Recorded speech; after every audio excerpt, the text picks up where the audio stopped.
Ја прашам. За текстот на предлогот на Адев, порад, Пративме да чува.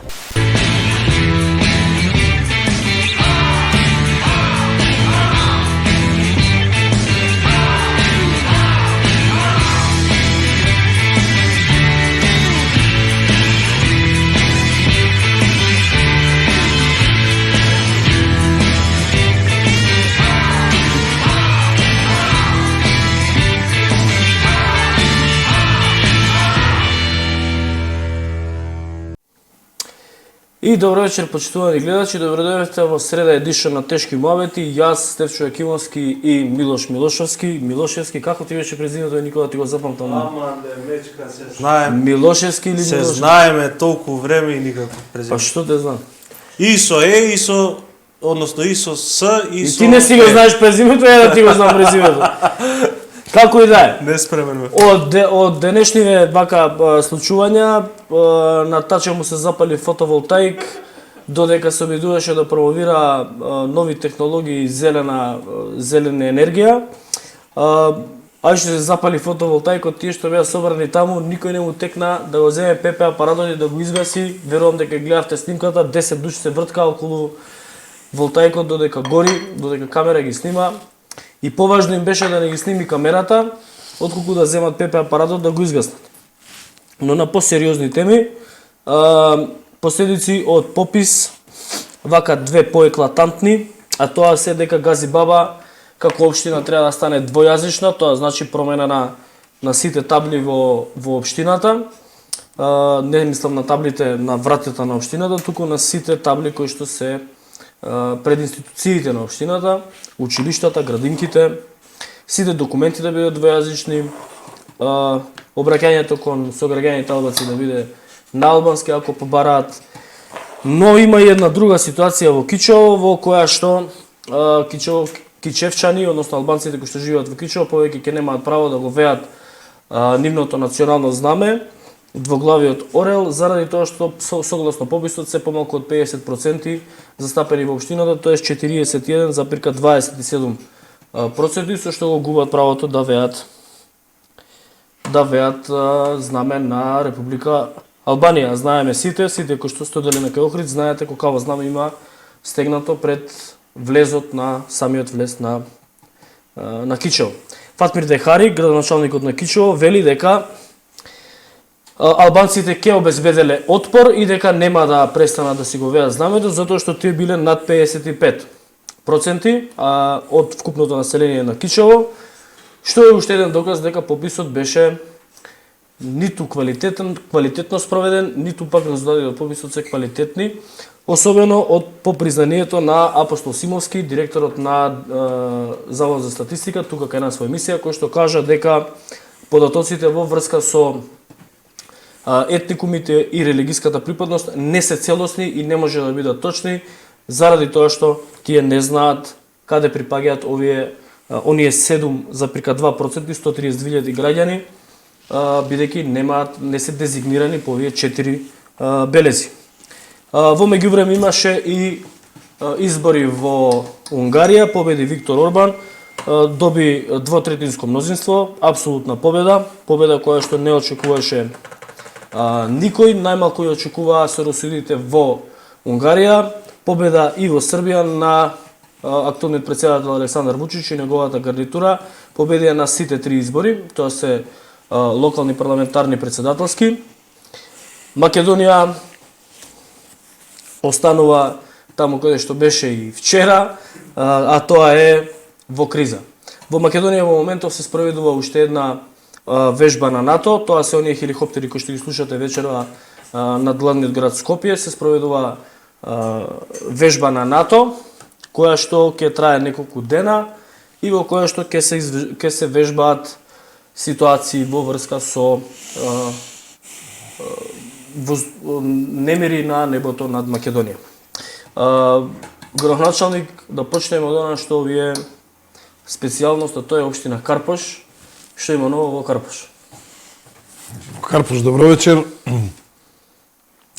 Денеска поделивме стипендии на талентирани ученици и спортисти. Жал ми е што Тоа го доделуваме само 4 месеца, бидејќи јас бев избран крајот на октомври, додека донесовме одлука, додека го усвоивме буџетот. Има многу талентирани ученици и спортисти и верувајте, една од најдрагите мои работи кои ги работам е помошта на ученици, талентирани студенти, и кој ќе ви кажа дека во ракометна репрезентација тој беше наш стипендист, во кошаркарска репрезентација, во фудбалска репрезентација, кој ќе ви каже некој родител дека неговиот син е на Јейл, а бил стипендист на општина Карпош, или кој ќе ти каже дека не знам, во Германија сега докторирал, дека бил наш стипендист, навистина тоа ми е големо задоволство. Целта на овие стипендии е да учениците сватат дека се живее од собствен труд.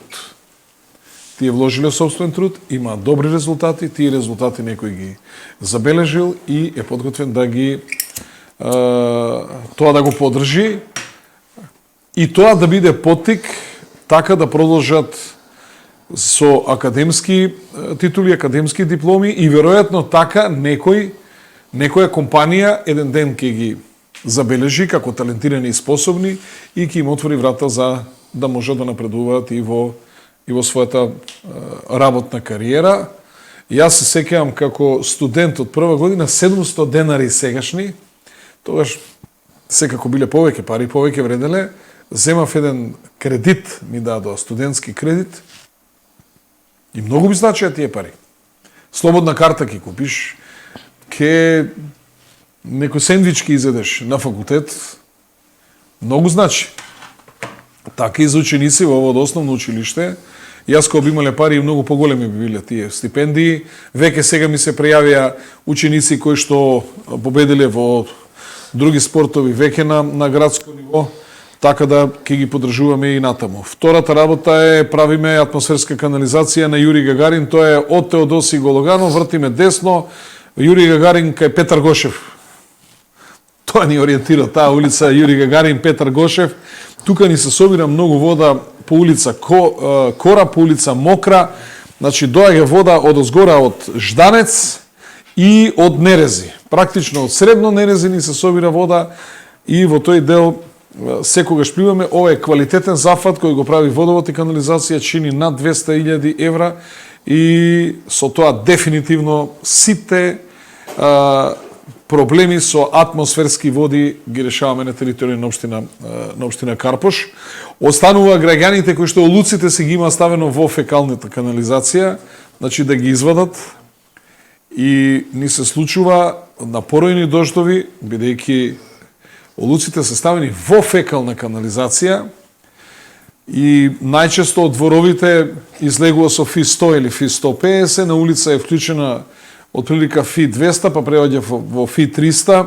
Значи има правило, вие не можете за фекална канализација да направите огромна цевка, тогаш нормално дека фекалиите нема да можат да водата ќе отиде, фекалиите ќе останат и си има правила.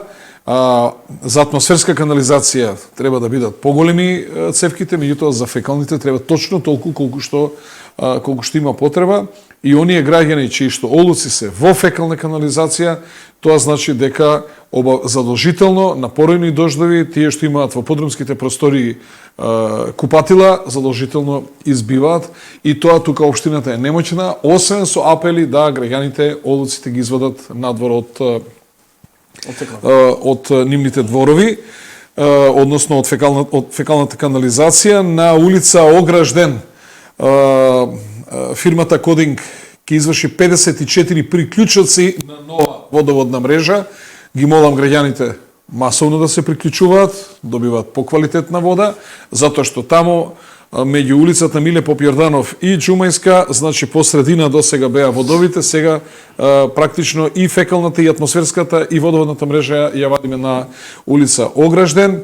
Истото ни се случува на улица Софиска, имаме направено нова канализациона мрежа, меѓутоа до сега апел имавме до граѓаните да се приклучат, многу малце си имаат приклучено, ќе ја затвориме таа тој ров сега наскоро и потоа нема да дозволуваме ни на нови градби, ни на стари градби да ни ја сечат улицата. Ја направивме улицата Варшавска, значи перфектно е направена, за 10 години втор пат ја правиме улица Варшавска. Веќе ги воведовме во работа фирмата МГ. Тоа е Демир Трајко кај војните кули, таму пробиваме улица, треба да се исече едно дрво, бараме од градот Скопје тоа дрво да издаде решение за сечење на, за жал мораме да го исечеме, за да можеме да ја пробиеме улицата и тука обезбедуваме кружен тек. И она што е многу значено за жителите на Карпош, денеска ги воведовме во работа фирмата која што треба да го реконструира Партизан 4 или Наумновски Борче. Тоа е предизборно ветување. Предизборни, да, се остварува и ќе ни биде драго, тоа ќе биде центар на спортот, на забавата, на рекреацијата, на дружење. Имаше уште едно предизборно ветување кое што беше доста атрактивно за карпошани и тоа беше бесплатни, односно субвенционирани возачки дозволи. Добро, поставивте прашањето. Имавме многу малце пари оваа година, одвоивме само 4 милиони. Ако обезбедиме пари со ребалансот, што многу тешко мислам дека ќе можеме, затоа што покачувањето на цената струјата веќе почнува да најаде. Од 2,5 милиона денари струја месечно отидовме на 7 милиона. Значи 4,5 милиона одат секој месец плюс во ветер. Го поништуваме огласот. Моите колеги имаат направено техничка грешка, односно нема подпишано одлука од мене за распишување на тендерот. Ми сугерира да ја подпишам сега и да ја антидатираат, не се сложив, инсистирам тоа да се направи така како што треба.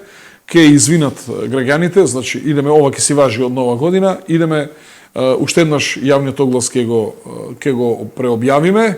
И имаше уште една грешка внатре при објавувањето на тендерот. Нормално колегите кои што направиле ваков пропуск ќе бидат казнати, затоа што не сме за овие работи, ние одиме по судови, значи не сме вакви пропусти да има и тој повик ќе биде објавен. Повикот за крововите и повикот за лифтовите исто така ќе биде тие значени. Тоа се 3 проекта кои што многу граѓаните ги бараат и четвртиот е подготвуваме, бараме земјишта за станови за млади брачни парови. Пред да почнеме со емисијава, зборевме дека некој се подготвува да води кампања против вас во смисла на тоа дека сте дозволиле некој да гради некаде џамија. И сега во коментари се потврдува... Не дека се спрема да гради џамија. Сега во коментари ми се потврдува моабетот. Во коментари веројатно, ајде нема да ги навредиме, не верувам дека се партиски ботови, окей. Имаме коментари докаде е минарето на џамијата во Злокуќани што скришно ти си ја градил и дали се сруши минарето. Како тоа јас сум ја градил? Па не знам, јас знам дека за Великден се кршкаме со јајца. За Божик си... Сега, значи ние ја стопиравме и инсистираме минарето да биде срушено. Ја објавивме таа вест и ја лично те контактирав дека ќе објавиме таква вест и дека тоа е ситуација која што е у суштина нелегална и треба да се ја реши општината. Значи инсистираме, разговаравме и со муфтијата, инсистираме значи минарето да биде срушено. За жал во моментов од јуни месец ќе имаме инспектор, ако тие жители не пристапат кон уривање на овој бесправно изграден објект, тогаш општината ќе мора да си преземе действие согласно законот. И јас од ова место упатувам апел до тамошните граѓани, поединци се, кои што се обидуваат да водат инает. Не е добро да се инаетат. Општината Карпош била нивни голем поддржувач, сапортер. Збориме за жителите на Злокуќани. Злокуќани, тоа претежно граѓани од ромска националност. Преку 50 луѓе се вработени во општина Карпош. Од тие неколку се во администрација. Секретар на местна заедница во Злокуќани, иако мнозиско е христијанско-македонско население, значи имаме ром секретар и никој за тоа не се буни. Тоа напротив е поддржано. Мостот Газела го изградивме за ромите, пред 20 години, затоа што единствен прозорец кон светот им беше мостот Обединети нации во Влаја или мостот кај Александар Палас. Иако бев многу критикуван од страна на жители на Карпош 4, тој мост го изградивме за ромите.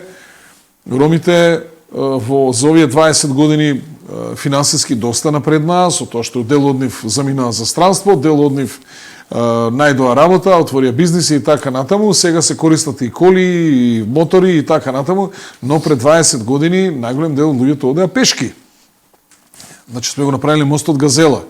Секоја педа е или асфалтирана или поплочена. Каналот сме го спуштиле во цевки, приклучоци на фекална канализација, 9 метра длабочина на одредени места има таа фекална канализација. Значи сме направиле фекален колектор, сме направиле урбанички план во кој што сега двете независни советнички им го обори урбанистичкиот план. Значи поддршка имало за прослава на великденските празници, стипендии за ученици и така натаму. Жителите од ромскиот дел во Озлокуќени во општината Карпош само имаат свој пријател, поддржувач, соработник и затоа сметам дека како разбрани луѓе ние треба да, бидејќи секогаш имале разбирање во општината, но не можеме да имаме разбирање да се гради нешто диво и тоа на Божик. Се можеме со договор да решиме и затоа мојот апел е да се престане со инаетот, затоа што тоа не е добро. Дом Митко Наумов и Димче Ордевски, не знам дали се ботови, дали се реални гледачи, добивте одговор, мислам дека е одговорот задоволителен. Стопирана е градбата на Минарето и се прво како што Не, сега се алудира, се пуштаат пробни балони дека Пуцко Петрол на делот на Лумина ќе градел џамија. Мислам, ја просто не можам да сватам до каде оди партиското лудило. Ама не, до каде оди лагата. Јас колку што знам за некој нешто да сакат голубарник да сакат да изгради, треба да добие дозвола и да биде оцртано во ДУП, тоа да го изгласаат советниците, па општината да пристапи кон издавање дозвола. И сега Пуцко ќе даде 24 милиона за да гради 24 милиона евра за да гради џамија. Мислам смешна работа. Луѓето си имаат дадено пари за да го купат тој простор. Молат, кумат во општината и на да се места вразумиме и на други места, вршат притисоци да се донесе урбанички план, затоа што на 24 милиона може замислите годишната камата само колку е. Инсистираат нормално да градат, како и секој друг кој што има имот, дал средства, тоа е да речеме Свето Јаневски кај на Елинденска, 10,5 милиона евра е купен тој имот, тоа се други собственици, да речеме не знам Импексел, кој што ми кажува дека парите за време на војната криза во ГП ги носел и сега вели се чудам како бев толку будала на пунктовите полициски, тоа беше 2001 година кој ги носев да можам да ги платам тие пари, како не ми отворија ГП-кот, ќе добиев метак во глава и парите ќе отидеат. Значи тие луѓе купувале имот во општина Карпош, како да речеме и други, ние не можеме така да се однесуваме. Ние мора да бидеме општина кој што ќе има коректен однос и со граѓаните, и со инвеститорите, значи и со сите. И затоа јас утре отварам расправа за 5 детални урбанички планови, заедно со советниците, ги повикувам планерите да ги објаснат од оно што ни беше презентирано во ноември месец, кои подобрување на планот тие ги направиле и со такви подобрувања се подготвени тие да ги пуштат во јавна анкета, да ги видат советниците. Јас се надевам дека намерите ќе им бидат честни, ќе го видат тоа што треба да го видат, сите прашања ќе можат да ги постават, за да потоа не се шират инсинуации, како за планот за Влај, например, од една советничка се шири инсинуација дека планот морале прво да го видат советниците. Тоа не е точно, значи планот се работи по стар закон. Второ, не е точно дека треба партиципативно тело. И јас многу ми е непријатно кога моите колеги советници ќе треба да ги демантирам. Или кој треба јавно да кажам дека некој не ја зборува вистината. Мислам дека сме разбрани луѓе и се можеме со разговор, со аргументи, со факти, да видат како луѓето вршат планирање на тој простор, без основа на која законска подлога, кои ограничувања. Ние не можеме во урбанизмот да правиме што сакаме.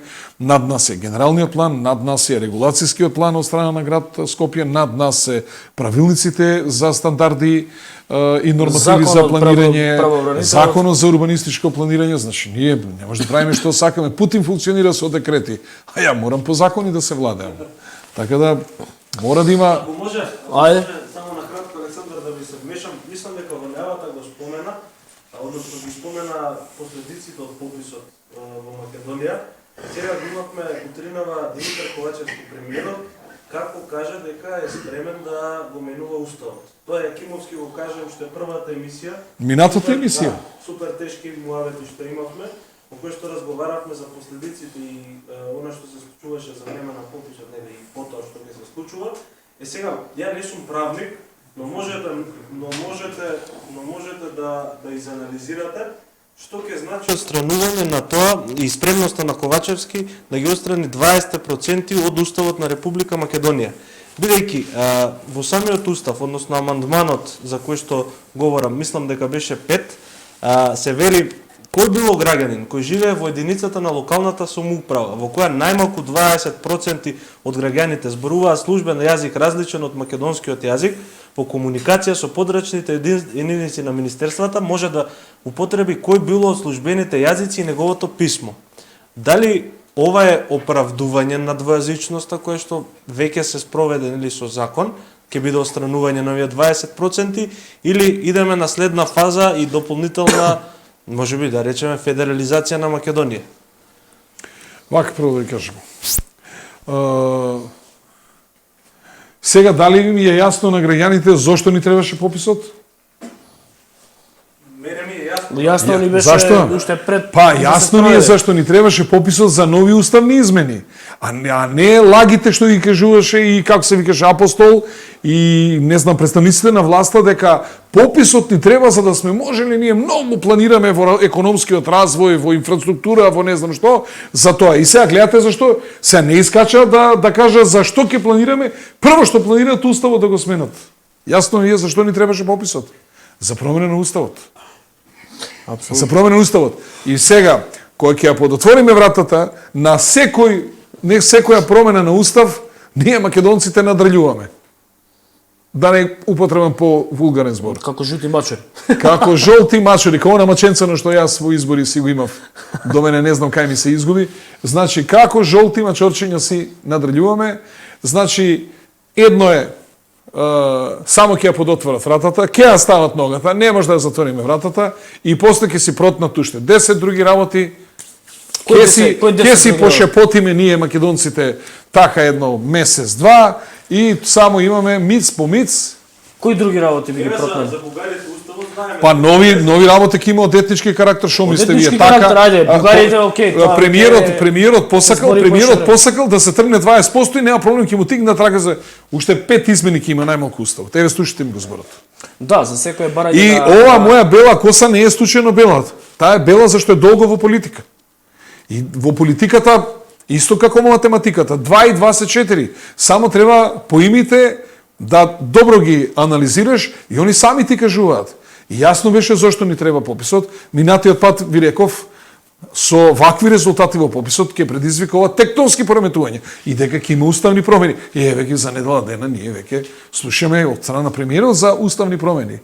Сега нешто ги нема оние што повикува на бојкот на пописот. А што повикува 6 месеца пред тоа. Ама за време на пописот која повикува на бојкот нешто ги нема, скриени се. Ја гледаат ли директно штетата на македонскиот народ од нивното повикување да не се попишуваат? Гледаат штета која? 57% испаднавме. Гледаат која е штетата во одредени делови излеговме и по 20%. Да. Гледаат сега некои дека стануваат и двојазични. Значи, јас имам на емисии зборувано дека ако го одложивме веќе пописот, треба се вклучи и МПЦ, треба се вклучат и владики, треба се вклучи и влада, треба се вклучи и дипломатија, зашто македонското население христијанско е и наетливо. Поготово диаспората, треба луѓето да им се објасни од стратешки причини кои се да се попишат. Значи, се попишаа само оние отприлика кои имаат се уште македонско државјанство, очекуваат државјанство на некоја друга држава или пак одскоро се одселени и тоа е причината зашто се попишани. Меѓутоа ние со прст не мрднавме да тоа го афирмираме и барем во диаспората да имаме однос, етнички однос тако како што е. Да немаме искривена слика на етнички однос. Ние не бараме ако е не знам 100% се албанци, 100% се албанци. Ама ако се, не знам, од диаспората 15% албанци или 10% албанци, нас не излегува 66%, тоа е како резултат на наша неодговорност, како резултат на тоа што некој повикуваше на бойкот за време на пописот, и еве го само 7 месеца после тоа, еве го резултатот на неговите погрешни одлуки во кои што го наведе сопствениот народ на стратешка грешка. Ова се стратешки грешки кои предизвикуваат тектонски пореметувања во односите меѓу заедниците во Република Македонија, уставни промени и така натаму, и сега ќе дремат, ќе не замајаваат со планчиња во влае, ќе не замајаваат со некои други глупости, ми разбирате, а овде, кај што му расплакале мајка на народот на македонците, со и наетењето за пописот, наместо да му ги објаснат вистинските причини зашто се прави попис. А вистинската причина е токму сега уставните промени. И главен повикуваш, затоа што треба да го спомене, главен повикуваш на бойкот на попис беше Димитар Апасиев. За жал, он остана до крај. И ние, за време на короната, значи беше во пикот силен, во пролетните делови, и јас велев дека нема да се попишам, точно е. Ама веќе кога одлучија да се попишуваме, нема тука веќе и нетање, однео враг шалу. Така викаат србите. Ѓаволот и однел шегата. Значи ние сега мора се да тргнеме кон попишување. Оти еве ги резултатите. Странците ќе го признаат пописот. Ти шепоти си дома дека не го признаваш. Што доби со тоа? Само еден обичен инат, фрустрација, покажуваш непознавање на политиката, непознавање на стратешки одлуки кои се битен за твојата држава и за твојот народ. И еве сега до каде не дое. Дезориентација на граѓаните. Значи, одлагаме и сега да не прашат, и сега гледате, од друга страна, власта инсистираше попис во 2021 по секоја цена. Еве сега се смири кризава, корона кризата. А малку од нас ни викаше тука. Не, друго сакам да ти кажам. Дека он не можел да предвиди дали и каква ќе биде ситуацијата со короната, иако му предочивме дека токму заради короната земји како Унгарија и Германија ги одложија пописите. Ако они може да предвидат, значи сигурно се постручни од нас. Александар, можевме ние лани, и ако сакавме да речеме да одиме во Австралија, Канада, Америка, корона беше, ќе треба 14 дена да седиш во изолација, така, значи, затоа сакам да кажем дека условите по кои власта наврат на нос го спроведе пописот, што очекувавме, какви резултати очекуваме? Па дури добри се резултатите. Дури добри се. Од будали луѓе, ние имаме добри резултати. Можеше и бетер да пројдеме. Можеше и бетер да пројдеме од оваа работа. И сега, еве, сега доаѓаме до подобра ситуација, каде што дипломатијата ќе се растрча, политичките партии ќе се растрчаат, МПЦ ќе се, значи верските заедници ќе се вклучат, народот масовно се попише за да имаме слика во државата како што треба. Сега ние губиме и во диаспора, губиме и дома, и на домашен и на странски терен губиме. И како резултат на тоа ни се уставни промени, сега македонци дали ви е јасно зашто ни требаше прашање? Колку гласови доби ДУИ во општина Карпош, колку советници има ДУИ во општина Карпош? Нема советници. И дали ДУИ во општина Карпош има раководители на сектори или вработени? Нема советници, зашто ДУИ е негде, односно, сега ќе ви кажам вака. Албанците во општина Карпош се негде 1,2% по претходниот попис, а инаку негде околу 37 албанци имаме вработено во општина Карпош, без разлика што се... Ама не се ДУИ. Не се дуи граѓани. Не се вработени граѓани, што побарале, значи сите оние кои имале високо образование, а биле без работа од нерези, ние сме ги вработиле. Затоа што има едно прашање овдека, дали една господја имала чувство дека општина Карпош нагло се дуизирала? Не, немаме прво, дури мислам дека немаме член на ДУИ. Различни политички партии, дури мислам дека нема член на ДУИ. Второ, граѓани кои ме замолиле за помош, на сите сум помогнал. Јас добро живеам и со албанци, и со роми, и со срби. Веројатно мисли на овој пратеникот на ДУИ Пуцко Петров, околу тоа веројатно сака нешто да алудира. Сега Пуцко Петрол е жител на Тафталиџе, ја не му ја продадов куќата, некој граѓанин на Карпеш ја продал. Во Тафталиџе живее неговиот син, во Тафталиџе живее и неговата претходна сопруга, значи неговата втора сопруга, со детето исто така живее. Во Карпош ја не сум го продал земјиштето да направи бензинска пумпа. Значи бензинската пумпа е вцртана пред мене уште од времето дека беше Андре Петров градоначелник. Во тука му е седиштето на партијата. Јас не сум го продал земјиштето алумина на Пуцко Петрол, го продале израелците, така да сега ако некој мисли дека тие што се членови на ДУИ ја треба да земам шмајзари и да ги убивам, нити ќе го направам, нити имам таква намера. Сите граѓани кои што сакаат да живеат во Карпош се добродојдени. Исмаил Јавовски, пратеник од Пуцко Петрол, ја по моје, колку што знам, он беше член на повеќе партии, на крајот последна му е ДУИ, на купе тоа беше уште 3-4 други, така да веројатно се работи за негов личен собствен некој бизнес интерес. Ама сега видете, легитимно е оно што се бави со бизнес да има бизнес интерес. Ама тоа сакам да го Има кажам. ли некој што се бави, ај отворете вие дуќанчи, интересот ви е да правите загуби? Тоа сакам да го Нормално ви е кажам. интерес да правите профити. Сега ако имате компанија, ако имате фирма, нормално е да правите добивка. Меѓутоа не може да пренамергаме дека господинот Исмаил Јавовски во делот од каде што потекнува секогаш однесува победа. Тоа значи дека е почитуван во средината од која што потекнува. Да, од Пласница. Исклучително потекнува, да. Од Пласница. Значи така да Вечерва имаме и нови апсења, нови обвиненија. Основната една обвинителство за гоење на организиран криминал започна со истражна постапка или кривична прижава, сега не сум сигурен, против еден бивш градоначалник и уште други 7 лица во врска со Скопје 2014. Не знам кој е градоначалникот против кого е започната постапка. Логично би било дека постапката е против Коце Трајановски, затоа што тој беше градоначалник тогаш на град Скопје 2012-2018. Не сум сигурен, да не сакам да сгрешам. Побарав потврда од екс-градоначалникот на Скопје Трајановски, се уште немам потврда дали е тој или не е. Вечерва имаме и апсење. Уапсен е собственикот на компанијата Бауер АГ, на кој што му е определена мерка притвор од 30 дена, а во врска со изградбата на фасадата на владата. Тоа е исто во рамки на Скопје 2014. За тоа веќе има и предмет оформено. Мене ми личи дека повторно почнуваме, влагаме во еден циклус на политички хајки, кои што веројатно на крајот ќе бидат слични на ова што го гледавме до сега. Прво не сакам да сум укожен на тие луѓе. И јас за Коце Трајановски имам исклучително Не сум сигурен дали е Коце. Ако вие веќе го спомнавте, ја имам високо мислење, тоа и со многу и од секаков аспект, од човечки, од стручен, од значи, според сите критериуми како извореден градоначелник и како исклучително за мене чесен човек. Коце Трајановски.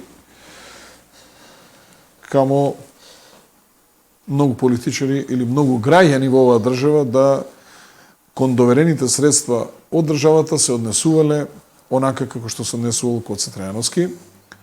Ние со Коце еднаш нима частен наручек, дури човекот при крај на ручекот отиде во ВЦ, викам, одете по него да не ни избега низ врата, нема да го плати ручекот.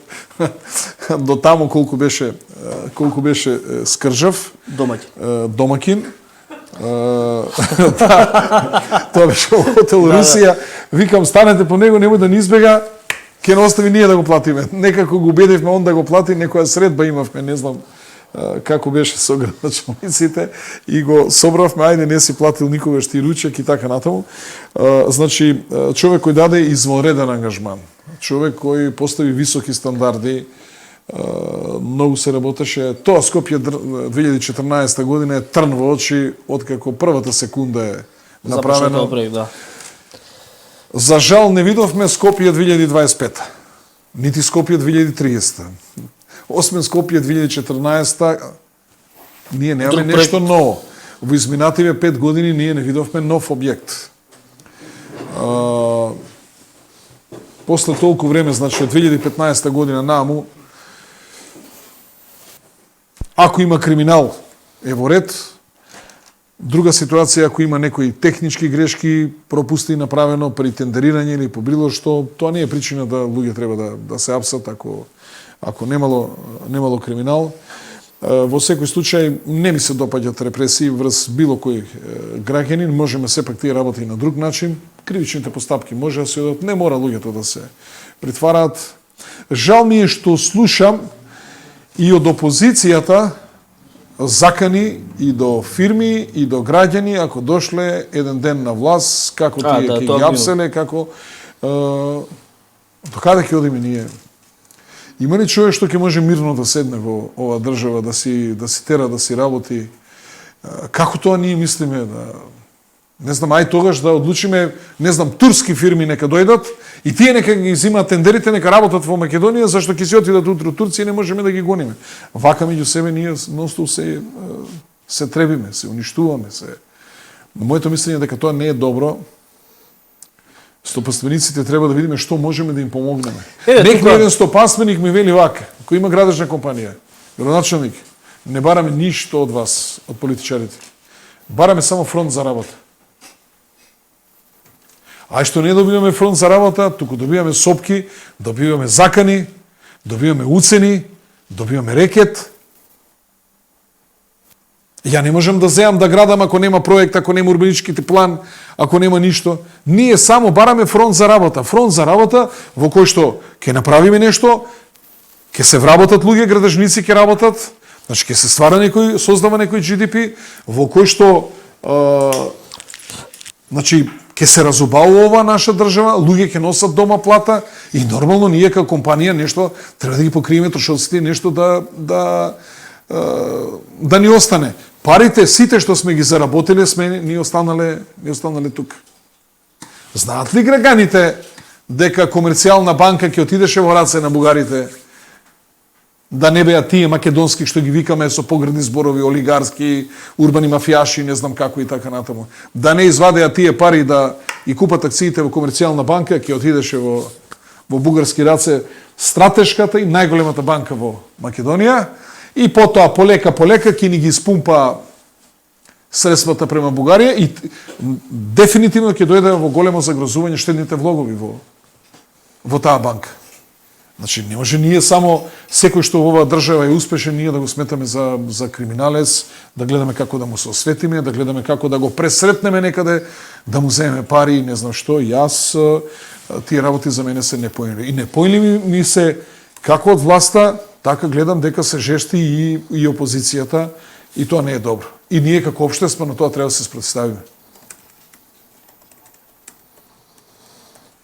Ако може, Александар, само... Да, јас пишував. Да вратам на темата на уставните измени.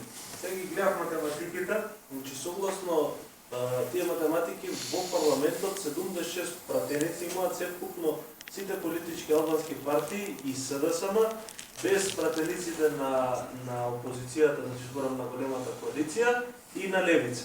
Тоа значи дека на нив за уставни измени треба 81 пратеник. Тоа значи им фалат 5 пратеници. 80 им треба. 80, значи им фалат 4 пратеника.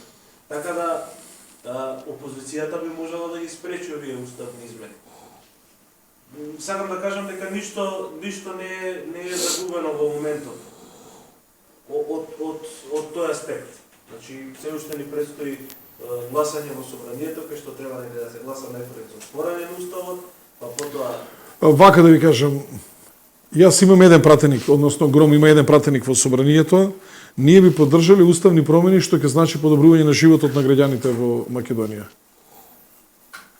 Но прво лажговците во оваа држава треба да искочат и да се признаат дека пописот им требаше за уставни промени, а не за подобар живот на граѓаните. Не за стратешко планирање, не за економско планирање, не за инфраструктурно планирање. Лагите, маските паднаа. Тоа се принципите преку кои што ние не можеме да поминеме. Апсолутно, началник. Ние цело време се бавиме со измама на народот. Идеме на референдум, консултативен референдум, паѓаш на референдум, ај гласај, само си го лажеш собствениот народ. И сега повторно ќе се створи нормално опозиција кон промена на уставот. Ние имаме ситуација во која што самиот и Александар го напомена на почетокот на емисијата, самиот Симовски во гостувањето тука кај нас во недавното издание на Тешки муабети потврди дека резултатите кога се однесува на 4 белези, јазик, религија, етничка припадност и мајчин јазик не можат да се земат за точни, бидејќи ги имаме нецелосни бројки. И сега, да, Левица повика на бојкот, точно е, но Левица на најдобри изборни резултати 40.000 свој поддржувачи. Да речеме дека сите тие до еден бојкотирале, а не верувам, бидејќи има ситуации кај што детето гласа за Левица, неговите дома го попишале. Ме разбирате? Јас пред се мислам дека овие 130.000 непопишани се резултат на неспособноста на Државниот завод за статистика да ги попише. Зошто? Бидејќи самиот Симовски кај нас во емисија кажа дека е во несоодветно време спроведен пописот, бидејќи луѓе се на одмори и така натаму и така натаму. И сега не имаме Да, ма квалитативни грешки. Да. Самиот Симовски набрав дека е нас 5. Да. Пред почнување на спроведување на пописот. Најмалку 5 квалитативни грешки кажа Симовски и на крајот тврди дека пописот бил спроведен квалитетно. Ако не е спроведен во соодветен тајминг, ако е спроведен со политички притисок, тоест не врз него, туку индиректно, партиите се расправаа, сега ќе биде, утре ќе биде, заутре ќе биде. Ако немало доволно попишувачи, како што самиот кажа, ако немало доволно контролори, ако немало соодветна административна база на податоци. Самиот кажа тој дека тие Завод за статистика немале соодветна база на податоци од катастарот каде што треба да има, нели, имени. Многу луѓе биле на безброј, многу луѓе не ги смениле личните карти и тој е квалитативно неподобна база на податоци. И на крајот како може да биде тој попис квалитетно спроведен, да биде успешен, ако имаме 5 предуслови кои што укажуваат на тоа дека не се исполнети. Дополнително, Симовски признава дека 4 од белезите по кои што се попишуваат граѓаните, кај овие 132.000 не се исполнети и не може ниту да бидат целосни овие конечни резултати за процентот на застапеност по етникум. И сега ние збориме дека имаме успешен попис. Не, немаме успешен Александар, попис. гледаш ли зашто зборуваме сега? Зборуваме за некои економски параметри во пописот? Не. Зборуваме само за етничките карактеристики и структурата. Апсолутно не збориме за етничките. И ништо друго не зборуваме. И сега не е нејасно зашто ни требаше пописот. Од тој број на пописот произлегуваат права и обврски кон одредена И не им беше јасно на тие што наврат на нас го тераа пописот дека ќе настрадаме. Настрадавме. Не им беше јасно на тие што повикуваат до крај на бојкот дека ќе настрадаме. Настрадавме. Од кого патиме? И од тие што не водат, ами од самите глави наши. Да се вратам на овие судскиве процеси на Прогонов, се работи повторно, нели, за ситуација поврзана со ВМРО ДПМН. Управителот на Бауер БГ е осумничен дека од 2014 до 2015 прибавил 144.000 евра за политичка партија, односно неофицијално се работи за ВМРО ДПМН. Тој по претходен договор, ова е цитат од соопштение, тој по претходен договор со раководните лица на партијата со цел партијата да купи недвижни имоти по цена пониска од пазарната, при тоа да ги избегне ограничувањата предвидени во одредбите од Законот за финансирање на политички партии во 3 наврати, во име и за сметка на друштвото со кој управува, купил недвижни имоти во Газибаба, Центар Жупа и Крушево, а потоа истите ги продал по пониски цени од нивната пазарна вредност на политичката партија. Велат од обвинителство, меѓу обвинетите во овој случај е и екс-директорот на службата за општи заеднички работи на владата Васе Донев, на кого му е пределена мерка куќен притвор. Се работи тука и за оштета на буџетот од околу само момент. Иако бил должен согласно Законот за заемни тој не ги наведе недостави податоци за останатите подизведувачи, што подоцна ги ангажирал со опишаните действија, прво осомничениот за друштвото со кој управува остварило имот на корист од поголеми размери во износ од речиси 7,9 милиони евра. И дефинитивно повторно се работи за една хајка против опозицијата, барем така како што може да забележи. А имотот кој го купил на крај? Мора да помогне? Од партијата, да, мора да помогне. Согласно обвинението на ОЈО-ГОК. Истовремено имаме, ова е тој самоуништувачки синдром.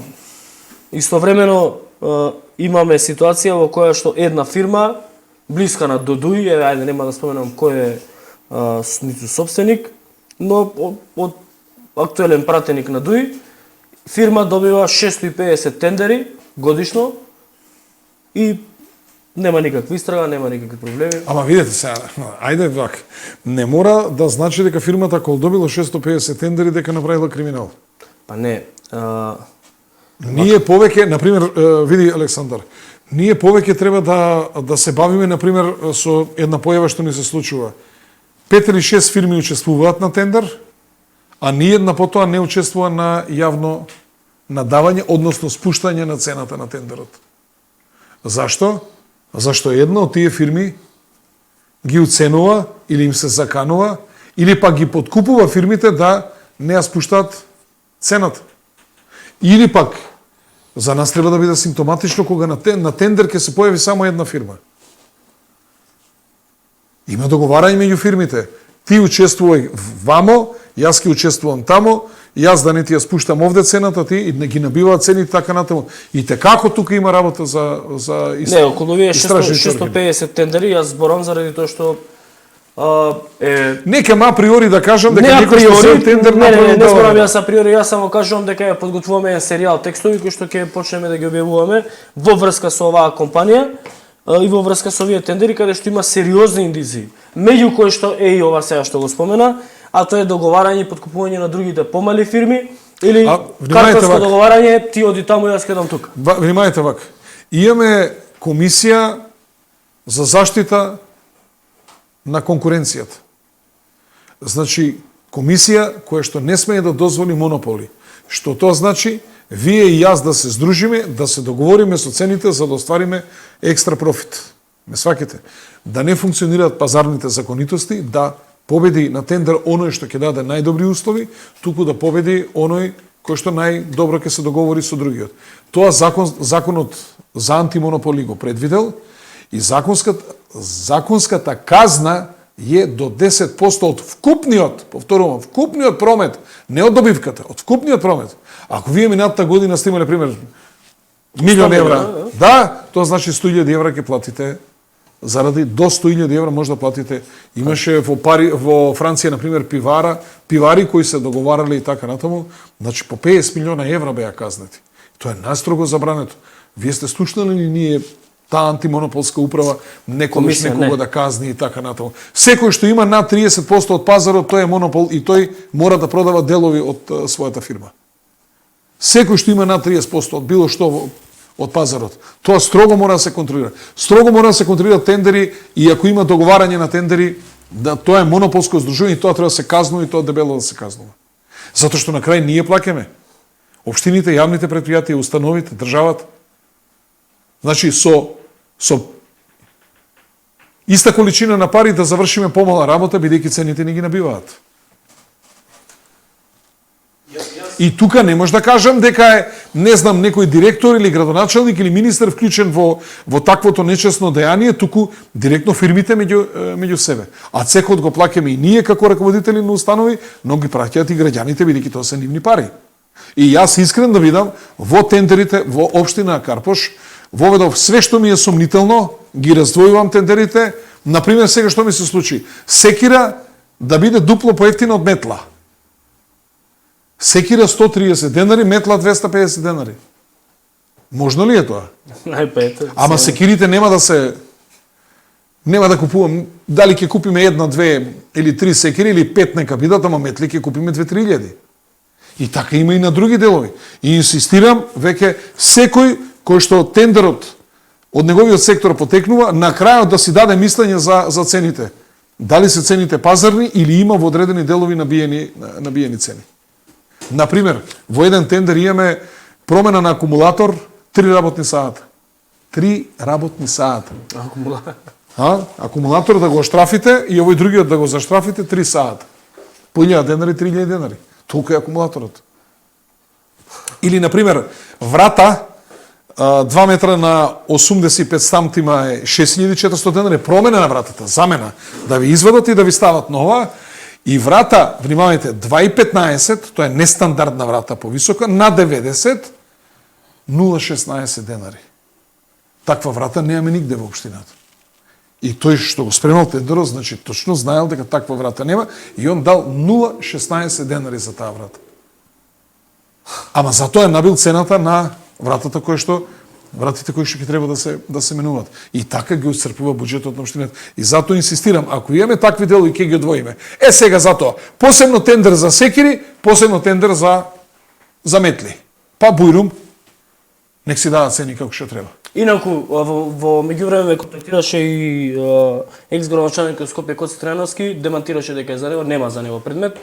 Дај Боже. Туку е за градоначалник надвор од Скопје, тоа е веројатно Немојте се веројатно. неверојатно веќе има некои медиуми објавено, еве нема да го кажеме. кажеме. Се веројатно нема смисла. Да. Луѓето имаат семејство и така. За градоначалник надвор од Скопје. Да. Ако може на кратко, Александар, да ви се вмешам. Ги следам сега N1 српски, Курир, Информер српски, Индекскара, Јутарни. Но луѓе, никаде нема ваква ситуација на секој ден на насловна страна да биде некој криминал, некој тендер, некоја кривична постапка за дали било за олигарх, дали било... Не знам што се случува во Македонија, што сме ние, црна дупка на Балканот, во светот. Значи не знам, еве сега на Информер српскава на насловна страница хетрик на Бензема.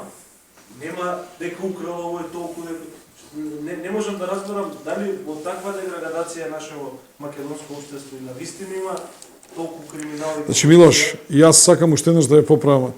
Не значи тие што се апсат и се поднесуваат кривични пријави дека луѓето нешто украле. Значи луѓето страдаат за грешка во процедури. Ја еве јавно сакам да кажам. Дали верувате дека никој не ќе да биде член на комисија за продажба на земјиште? Дали верувате дека никој не ќе да биде во комисија за јавни набавки? Никој. И претходно ми се жалат колегите под казна биле ставани во комисија за јавни набавки. Зашто? Како резултат на репресијата што се презема врз нив. Затоа што луѓе беа приведувани, ограничувани слободи, земани пасоши, осудувани и така натаму. Неќе да чуе, вика избркаме од работа, не сакам да бидам член на комисија за јавни набавки. И тоа настрадаа луѓе кои што се експерти во таа работа, кои што ја знаат добро работата. И кои што сега ми велат, јас бев ставен под казна, затоа што не гласав за тој и тој да биде избркан од работа. Можете замислите каква хипокризија. И ние практично сега ги ставаме луѓето под казна во комисиите за јавни набавки. Ваквите драконски работи не одат на добро. За жал, и се што ни се случува, за наместо подобрите, поквалитетните службеници да ги водат вакви комисии, ние утре наоѓаме начин и форма како тие квалитетни службеници ги жигосеме, ги осудиме, јавно ги посрамотиме, ги измалтретираме и нив и нивните семејства. Општина Карпош е доведена на 2 просечни правника. Општина Карпош е доведена да нема квалитетен човек кој што ќе води јавните набавки. Општина Карпош е дојдена во ситуација да никој шкартлив предмет, значи во кој што луѓе имаме предмети во урбанизмот, во кој што луѓето си ги чукат главата како да го решат предметот. Не сака никој да потпише. Иако луѓето се стручни за таа работа. Значи имаме сериозни проблеми веќе во функционирањето. Зошто се претара со вакви работи?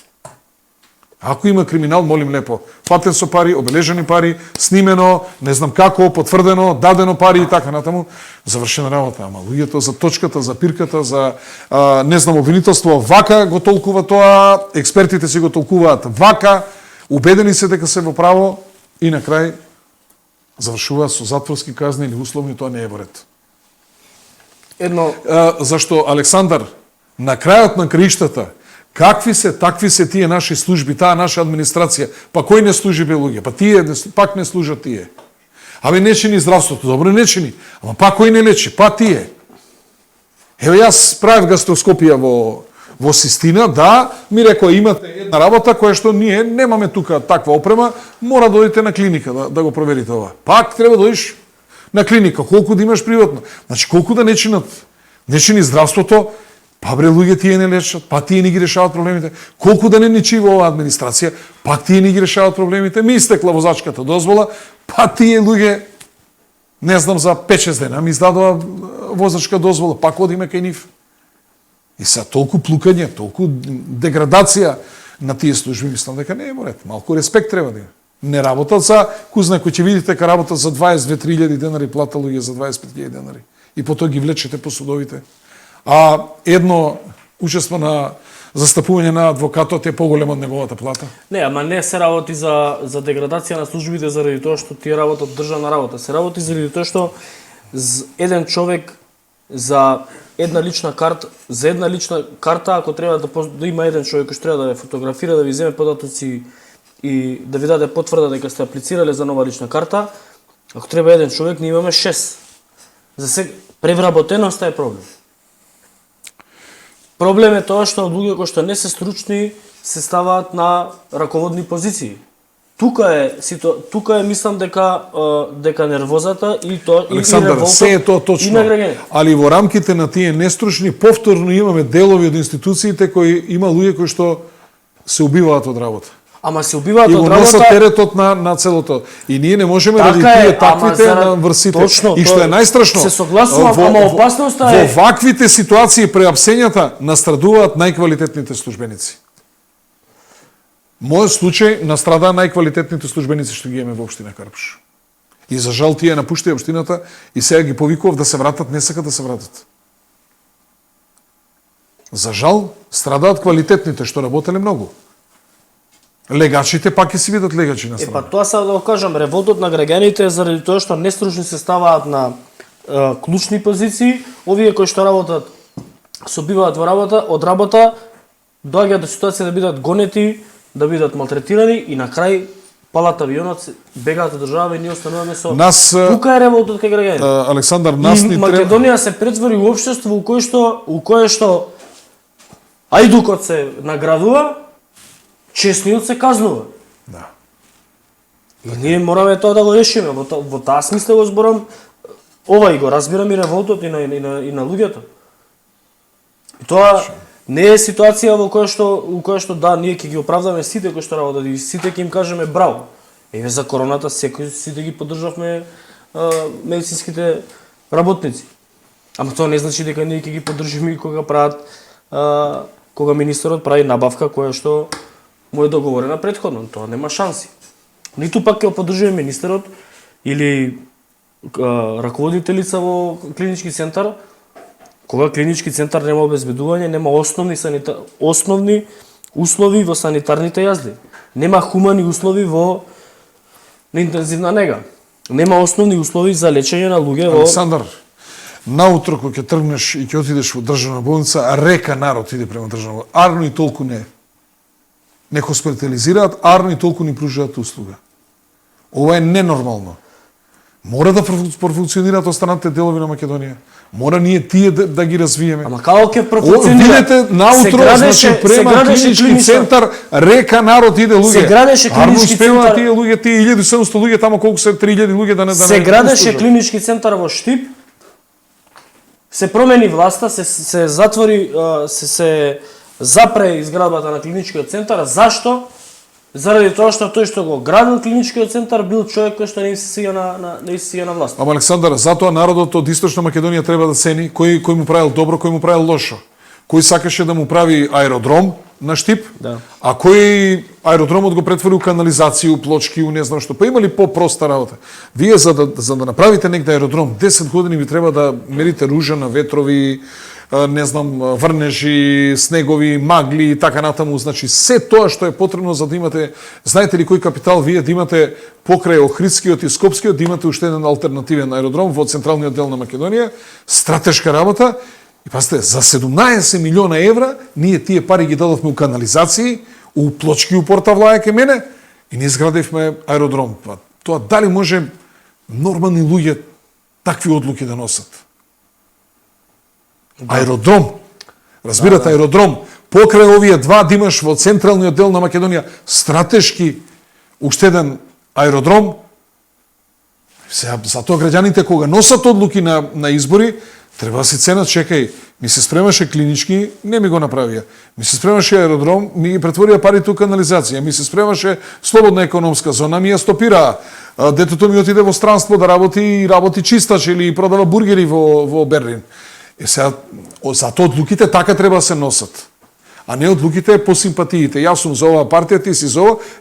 Јас сум за оваа партија, само гледам да се бутнам у некоја администрација и тоа е тоа. А бенефитот на граѓаните, еве го, гледате. Ќе прашаме ли зошто стои клиничкиот центар тамо? Зошто ни стои, нели требаше клинички центар да градиме овде? Ајде не во државна болница ќе го градиме надвор. Зошто стои зградата во Ѓорче Петров на општината? Зошто стои кулата на АЕК? Зошто стои факултетот, универзитетот Дамјан Груев, Карши кривичен суд, тие објекти, нели се греота? Таму треба студенти да се образуваат, наши млади луѓе треба да учат. Како можеме како општество тоа да го гледаме и да уживаме во разградувањето на тоа што е направено за тоа што е дадено пари? Како можеме 6 години 2 километра да немаме пуштено од аутопатот за Охрид?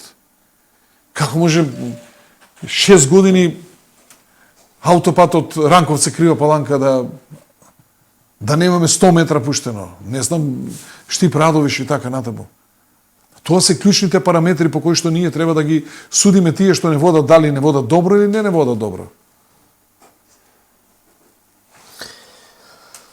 А не по симпатија, дали ми се свиѓа или не. Ако сакаме по симпатија, дајте Здравко Чолиш да си го одбереме. Многу убав човекот и на тие години убаво пее, така убаво ни зборува на сите, ама ние мора да бираме луѓе кои што ги грабат напред, кои што имат визија. Кога сме кај луѓе што ги грабат напред, како ќе коментираме големиот победи на Вучич и на Орбан? Значи, баш заради тоа ги спомнав овие држави кои што нормално се живеат, дури проопозицијските меѓу нив реално немаат по што да удрат по нив. Видете, за среќа за Србија, по мене Србија има одличен председател, кој дури претерува со својот ангажман, кој што е хиперактивен. Прво, дали го гледате дека води добра надворешна политика, гледате како елегантно се извлекува од притисоците за уведување санкции кон Русија, но во исто време го осудија нападот на Русија врз Украина. Гледате на запаливите реторики што ги добиваат од Косово, од Албин Курти, или од, не знам, од Хрватска, од поединци, или од Босна, од овој, како се вика, синот на Изетбеговиќ, Бакир Изетбеговиќ. Вучич секогаш одговара помирливо, смирено, со смирени тонови, без запалива реторика, просто да се чудиш каква трансформација од кога бил член на Српската радикална странка, како бил во опозиција, како сега се однесува како прв човек во државата. Гледате колку инвестиции, значи најголеми инвестиции во Европа носи. Минатата година има 2,9 милиарди евра инвестиции во Србија. Значи, најголемиот дел од инвестициите на Балканот одат во Србија. Се покачува прв пат Србија 2021 година ја престигна Хрватска по бруто општествен производ. Никогаш во историја Србија немала поголем GDP од Хрватска. И колку што гледам, постојат поединци, а поготово се гледа дека работат странските служби, да можат во чаша вода ќе гудават. Сега, сепак, се гледа дека граѓаните препознаат водство кое што се труди да направи подобри услови за живот на нивните граѓани. Значи, гледате и во економскиот дел, гледате како добро ја пројде короната, гледате како инвестициони проекти се прават. Вие дали знаете дека во Србија 10, ова сега испаѓа како реклама за Вучич, 10 општи болници, секоја по 25 до 35 милиона чини, 4 клинички болници се изградени, 2 ковид болници, едната со 1100 кревети, другата со 450 кревети во Крушевац. многу успешно ја менаџираа цело време ковид кризата. Значи, гледате енергетската криза како одлично ја пребродуваат. Значи, кога вика од Запад бара Колубара да се затвори, тој велеше, док сам ја председник, Колубара се нече затворити. Они настерају да затвориме Колубару, да би после купували струју од нихове нуклеарни централи. Разбирате? Значи, еве сега, во оваа криза, Србија има ефтина енергија. Србија има ефтин газ. Таа цената на енергијата влегува во цената на секој производ. Автоматски, нивните производи ќе бидат поевтини, ќе бидат поконкурентни на пазарот, српското стопанство ќе биде попрофитабилно, значи покомпетитивно на светските пазари, тоа значи тоа ќе отвара нови работни места, тоа значи дека српската економија ќе заздравува и натаму, значи тоа се крупни стратешки одлуки што некој ги донел. Плюс тоа, на тоа ќе се наврзат големото количество на странски инвестиции и сега кумановци имаат една изрека, ајде да ја повторувам, ама човекот си ја врши добро работата. Ама кај нас, знаете која теорија беше од тогаш опозицијските медиуми и аналитичари се претнуваше цело време? Велеа, здраво е за демократијата да има промена на власт. Значи, макар и каква и да била промена, битно е да има промена заради промена. Зошто? Бидејќи тој е демократски. А ние во Шведска, например, имаме ситуација во која што 40 кусур години на власт е социјалистичката левичарска партија. Меркел владееше 20 години. Јас сум се среќавал со градоначалници кои што биле по 30-35 години градоначалници. Со еден белгиски пратеник, се секавам на името, презимето беше Дигинант. 9-ти мандат му беше во... Пратеник. Не 9, 7-ми мандат. Во која држава? Во Белгија, во белгискиот парламент. Ама Белгија се демократија или не е демократија? Сега. Не можам да разберам. Кој беше таа теорија? Еве Орбан, колку владете? Седи на 15 години. Некако кај нас се наметнува една ваква теорија, вика нови лица. А сега, ќе ви кажам една, може ли една вака, еден виц или една анекдота, некој го закопале во земја, но му ја оставиле само главата и го намачкале со мети. Доаѓале муви, оси, го јадат и некој му било жал, земал му ги бркал мувите, осите, а тој викал, остави ги, овие се најадоа, ќе дојдат други гладни. Повише ќе ме јадат. Така и со ова, вие ќе можете да видите дека луѓе што се долго време во политиката, вие не можете да најдете дамки во нивната кариера, нити афери. Ај најдете му афера некој на Кирил Глигоров, ај најдете му на Стојан Андов, па да го спомнам и Петар Гошев. На тие луѓе кои што долги години биле во политиката, на сите тие кои се определили подолго време за политика, поинаку ја поима политиката, за разлика од оние кои што се епизодисти, брзо влегуваат, брзо излегуваат. Класичен пример ви е Рашковски. Десантни политичари. Класичен пример ви е Рашковски. Нити бил политичар, нити ништо, влезе во политика, не прошол партиска структура, не лепал плакати, не почнал од месен одбор, не се калел низ партијата, адхок е донесен, даден му е подпис на големи пари, полудува човекот, мекици многу прави. Јаде мекици и сега мекиците носат пари и така натаму. Значи, гледате како врезил се прави после тоа. Да не забораваме да спомнеме денеска се отвори истрага и за екс-председателот на ДИК Оливер Дерковски. Исто, финансиска полиција до основно обвинителство за гонење организиран криминал и корупција поднесе кривична пријава против Оливер Дерковски за и 20 членови на комисија за јавни набавки за злоупотреба на службена положба и овластувања. 3 склучиле договори со 3 економски оператори за, и сега внимавајте, услуги за одржување на хигиена, писмоносни услуги во внатрешен сообраќај и за набавката на софтверот за оној софтвер што падна на изборите. Значи, кривична пријава за набавка на услуги за чистење, за хигиеничарски услуги и носење писма. Ние новиот председател на ДИК нека не го чисти воопшто, пошто е удржавала за све и свашта може да те гонат. Да. Никој ништо, најубаво било, никој ништо не работи, никој не... Сега можете, вие предпоставувате дека Оливер Дерковски се расправили со чистачките? Ај сега честно. Или со поштарите кои треба да носат писма? Ете. Службите си го распишуваат тендерот, го прават, на крај он го подпиша човекот, сега може да настрада. Ете, тоа е тоа. Тоа се абсурдите на нашите закони. Ја претпоставам не ги ни видел, бидејќи попладне чистачките, не ги ни видел чистачките, Оливер. Имаме многу сериозна ситуација, овој текст објавен на Плюс Инфо утринава, се работи за недостаток на пченица веќе во новинарите.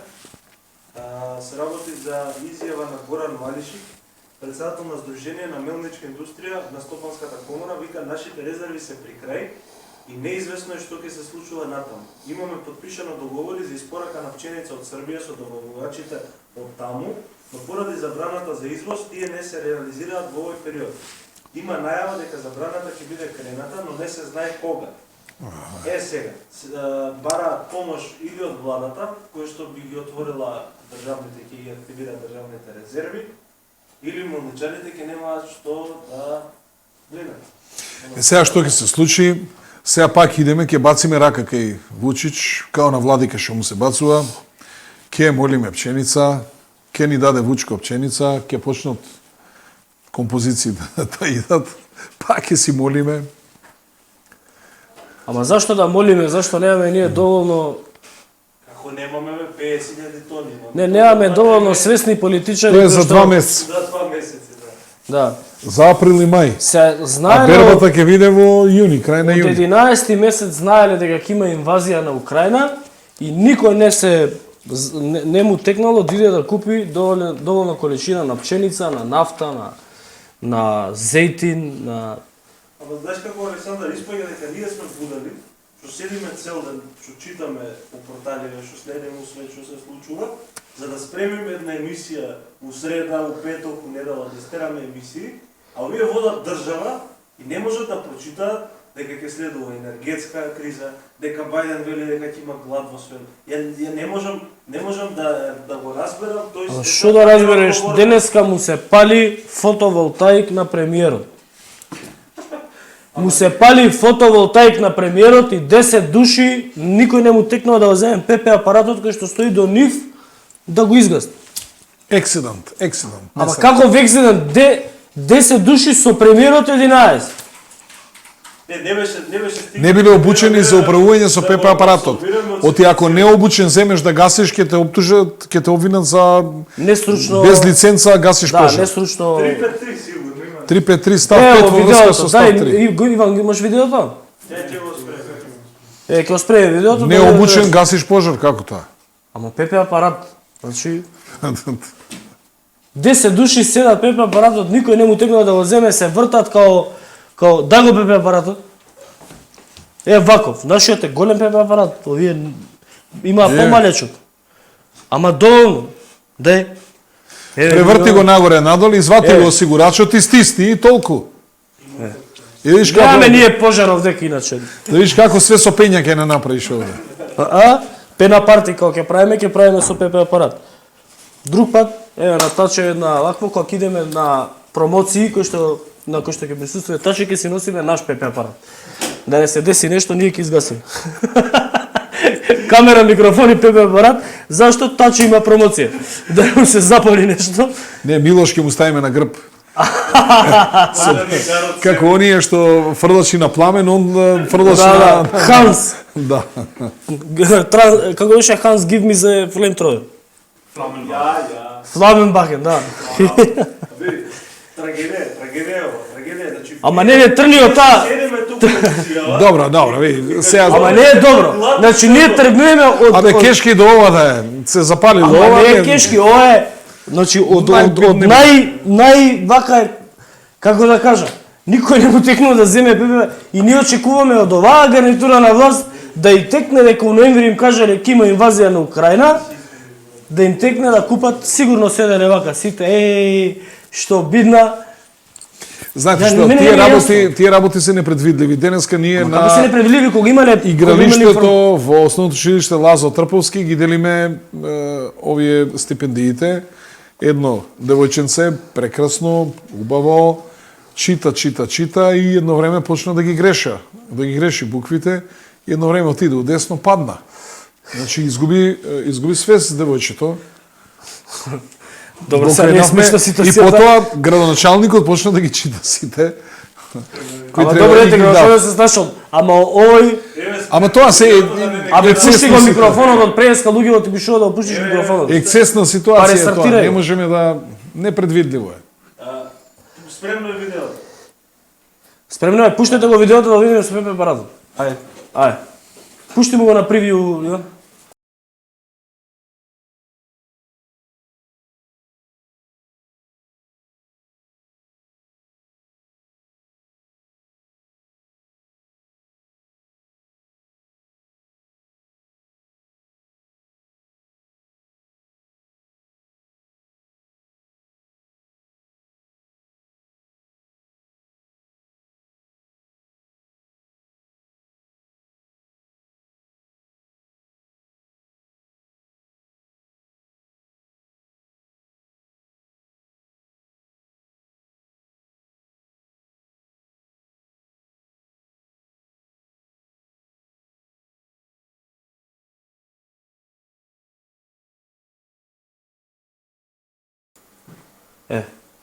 Ете, тоа беше... Ексидант. Ама како? Ама ексидент. Се што правиме? Не, абе. Се...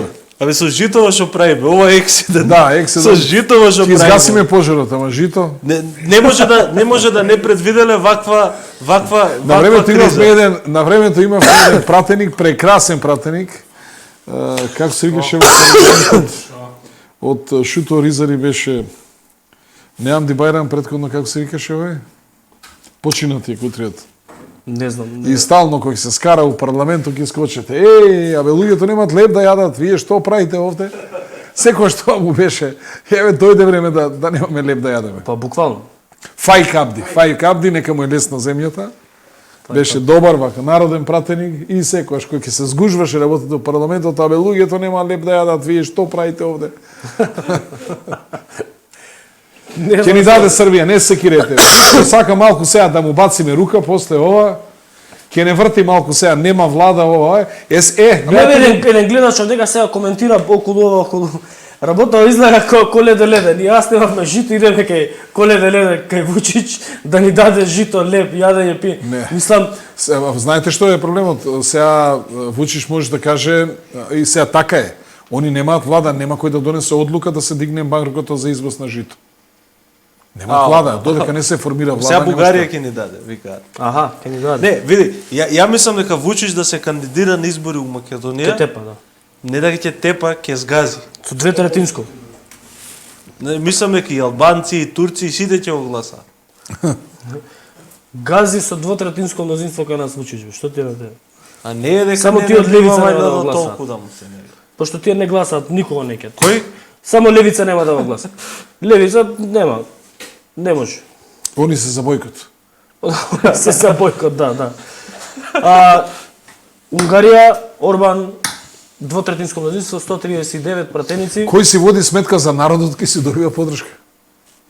139 пратеници во ситуација кога Унгарија имаше обединета опозиција, финансирана од истиот центар од кој што беше финансирана и македонската опозиција во 14-та, 15-та, 16-та. Многу моќна пропаганда има. Но сега... која е разликата, мене ме интересира, која е разликата измеѓу Унгарија и тамо, затоа што истата тактика е користена. Груевски му е тамо, го советува сега. Може го снима. Ама сега, значи, оној што јадал стап, сега знае. И веројатно разменуваат мислење, предпоставувам. Нема да коментирам. Но и пред изборите убедливо водеше Орбан на сите анкети. 39-27 беше анкетата Да, тоа е убедливо, скоро дупло беше, дефинитивно, дури мала е оваа победа до тоа што се очекуваше. И Орбан е еден од водачите кој што си води сметка, значи он е он е председател од бивша младина на Унгарија. Значи, гледате како постепено се градил, како опозиција беше долги години и сега гледате кога ја зема власта, точно знае што сака и си води сметка за својот народ. Не ги спроведува одлуките на Европската комисија безпоговорно, не носи одлуки полтронски, си води сметка за своите граѓани. Гледате како сега и во оваа ситуација вика ние војска на граници со Русија нема да праќаме. Не, напротив. Затоа и Орбан нарекуван од бриселските медиуми Euronews, France 24 и останати други бриселски медиуми е нарекуван диктатор. Истата таа риторика се користи од администрацијата во Брисел, како што се користеше за македонската власт до 2016 година. Орбан, како што кажа, безпоговорно не прифаќа ниту едно барање на Европската унија, ниту на другите така наречени стратешки партнери. Знаете што? Последна одлука на Орбан е дека ако треба ќе плаќаат и во рубли за да добијат руски газ, затоа што на крајот на денот гасот руски, амерички или од Зимбабве треба да ги згрее граѓаните на Унгарија и треба да ја крепи унгарската економија. Ако Хелмут Кол победува и владее 17 години со Германија, што е нормално, ако не знам Герхард Шредер исто 2-13 години владее, ако Ангела Меркел владее 16 години, тоа е најнормално, али ако некој друг победува 3, 4 или 5 пати, тоа е веќе проблем, он станува диктатор. Да. Кај нив медиумите не ги држат. Еве сега со оваа криза украинска, све се покажува зашто служат медиумите. Дека тие ништо не прават без медиумите. Дека медиумите им се главна потпора во остварувањето на нивните политики. А впрочем, јас кога сум бил министер, ја прв пат во живот сум видел, носиме закон за трговски друштва, ни го донираат странците, изработката на законот, ни праќаат експерти и на крај $100,000 за медиумска подршка. Опа! Ја прв пат тога, ај друг закон, пак $50,000 за медиумска подршка. Ја бер сум немал дека треба да се платат новинари за да го фалеле законот. Појма сум немал. Сега гледате они како функционираат. Они за се што си прават, си плаќаат за да биде фалено тоа што го прават. А ние овде си носиме закони со кои што си забрануваме ние да платиме. И нормално ќе бидеме критикувани од сите страни. Кој стигне? Да. Имаше многу интересен момент Извини Милош, значи стварно сум се чудел. Закон за трговски друштва и $100,000 за медиумска подршка. Како е за медиумска? Ја бер немам зашто е тоа. Хај друг закон, па $50,000. Медиумска, да го фалат. PR стратегија. Кој го фалеше тогаш? А од кај да знам, ми текнува сега, само тоа што ја бев запрепастен. Ја рачунам се прави закон, добро, не, мора тоа да биде, бидејќи е финансирано од странците, тоа мора да биде поддржано. Да, најдобар. Народот да го сака, да нема отпори и така натаму. А сега гледате, и ни дојдоа, вика, види, вие, кога плаќате медиуми, вие претерувате, многу пари им давате, и затоа треба да го ограничиме. И гледате сега како што се случува со медиумите во западниот свет. Имаше многу интересен момент во говорот на Орбан, победничкиот говор, каде што наброи буквално кого све поразил. Вели бриселските бюрократи, вели интернационалната левица, вели Сорос го наброја, странските медиуми, мислејќи веројатно на оние диносауруси CNN, BBC. Пасиев го поразил. И украинскиот председател. Аха. И сега имаше исто многу интересен момент во говорот, кај што вели да не се грижат унгарците од зад Карпатија, дека ќе бидат безбедни и дека тоа е со нив. Тоа се работи за регионот кој што е на границата помеѓу Унгарија и Украина, да, каде што 80-90% зборат унгарски и се унгарски. Ама паметен човек си води сметка за својот народ. Гледа дека граничи со Украина. Утре ќе дојдат до тамо, од тука ќе ги затепат, што ќе прави? Маđарска ќе му се спротистави на Русија. Паметен човек си води сметка што прави за својот народ. Прашањето дали ќе си ја земе, до толку да е загрижен, па ќе си го земе тој дел. Што имаше некои спекулации, во кои што во таа поделба на Украина овој дел би припаднал на Унгарија. Тоа нема да се случи. И за таква работа сигурно Орбан нема да одлучи. Дали ќе се дели, нема. Он не е фактор. Ако му дадат сега, бајде ќе земе. Не е фактор, ни Зеленски нема да биде. 20 фактори има тука, ако треба тоа се дели, толку. Прашање едно за ситуацијата со зонското паркирање кај Млечен. Да. Сега ќе го прочитам, малце повеќе детали. Минатиот пат прашав за зонско кај Млечен, може ли подетално што е план, страшно е ова, што се случува? Се изработуваат студии, значи собраќајни студии. Тие собраќајни студии подлежат на ревизии, а потоа на одобрување од Министерството за внатрешни работи. Таму се малку собраќајци, чекаме долго време. За Карпуш 1 студијата, забелешките што се дадени се поправени и веќе повеќе од месец дена чекаме од Министерството за внатрешни работи да ни се врати, односно да ни се одобри, дали имат пак забелешки или не. Сега на изработка е и таа студија и она кај Министерство за економија до салон 29. И јас сакам ден порано да ги решам тие што ни се натрапници од други општини во општина Карпош, како и оние што си ги оставаат колите, живеат во други општини, како и оние што продаваат коли, зафаќат паркинг на територија на општина Карпош, бидејќи не се плаќа, и си го користат за продажба на сопствени возила, а на таков начин ќе се решиме и од каварисерните возила, све што не е регистрирано. Има едно друго прашање околу улица Иван Аговски. Таа е Карпош? Тоа е Карпош 1. Да, за Иван Аговски, како ќе се реши проблемот со паркирање таму, вика не можеме да влеземе дома, сега го читам, не можеме да влеземе дома од автомобили паркирани кои што се по кафаните во Дебармал и од гости. Сега ќе се воведе зонско паркирање, ќе се плаќа, веројатно пократко ќе бидат таму. Тамо, ја колку што знам, на Иван Аговски има една кафана, тоа е 4 ангели. Се наоѓа во училиштето. Сега таа не е некоја голема кафана, сега за други. Не, конкретно збори гледачот за автомобили што се паркираат, гости кои што одат во кафаните во Дебармал. А тоа е причината зашто и воведуваме, за да ги избркаме тие што натрапници што ни доаѓаат од центар. Веројатно тука тие што ќе бидат тие жители на оваа улица нема да плаќаат паркинг или нема да плаќаат, сигурно нема да плаќаат. За прво возило никој, второ нешто ситно ќе се плаќа, трето нешто повеќе ќе се плаќа. Добро, како ќе се регулира тоа зонско паркирање? Општина Карпош ќе си направи своја паек служба или ќе користиме градски? Не, градски паркинг ќе опреземе. Ако правиме ние свое, треба да правиме јавно предпријатие. Па знаете како ние политичките партии, една ќе дае директор, ама друга заменик. Па управен одбор 5 души, па малку се 5, ај 7, па секретарка, па возило, па почнеме од партиите да вработуваме и на крај ќе испадне Чичко Стевче и од буџетот на општината да го дотира предпријатието, зашто ќе биде нерентабилно и наместо да правиме фасади и канализации и патишта, ние ќе додаваме заплати и на тоа предпријатие. Така да проблемот ќе си го преземе градски паркинг. Каква е соработката со градоначалничката на Скопје Даниела Арцевска? Добра ни е соработката, комуницираме готово секојдневно, подготвуваме проекти. Да, затоа што имаше она, нели, зборевме некоја. Па добро, тоа беше околу согласноста што требаше да ни се даде за урбанистичкиот план, за бензинската пумпа и ништо повеќе од тоа.